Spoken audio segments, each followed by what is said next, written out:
रहमान की सारी फसल जलकर खाक हो चुकी थी। वह सोचने लगा कि 2 साल भी बीतने वाले हैं, कर्ज चुकाने का समय आ गया है। 2-4 दिन में दाऊ दयाल के आदमी आते होंगे और वह कैसे उनका कर्ज चुकाएगा, वह क्या मुँह लेकर उनके सामने जाएगा।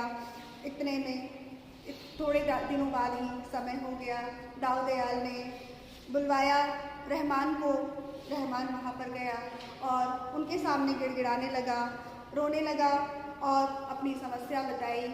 दाऊ दयाल से कहने लगा कि फसल तो खूब हुई थी, लेकिन आग लगने के कारण वह जलकर खाक हो गई। उसकी उम्मीदों पर पानी फिर गया। फिर भी वह किसी भी तरह कर्ज चुका देगा। वह उनसे याचना करने लगा, प्रार्थना करने लगा।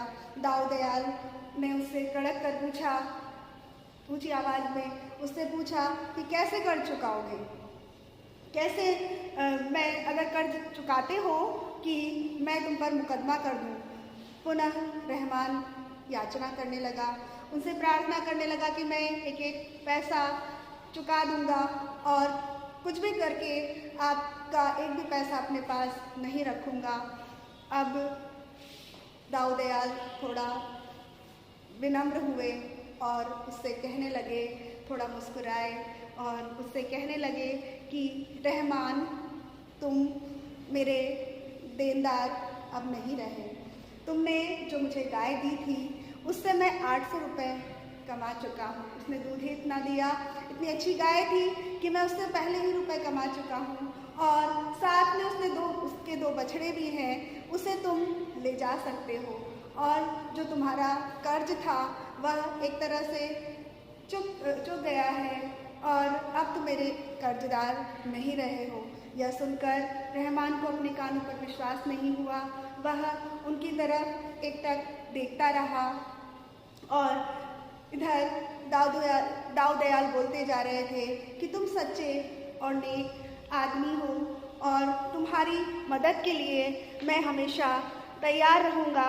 रहमान को ऐसा लगा जैसे कोई उनके सामने फरिश्ता खड़ा हो और उसके मुंह से धन्यवाद के शब्द निकल रहे थे। वह कभी ईश्वर को धन्यवाद देता था, कभी दाऊ दयाल को धन्यवाद देता और वह भावुक हो उठा और वह सोचने लगा कि नेकी का बदला नेकी में ही मिलता है, अर्थात जो व्यक्ति अच्छे होते हैं उनके साथ अच्छा ही होता है। और वह कहने लगा कि मैं हमेशा आपका गुलाम रहूँगा।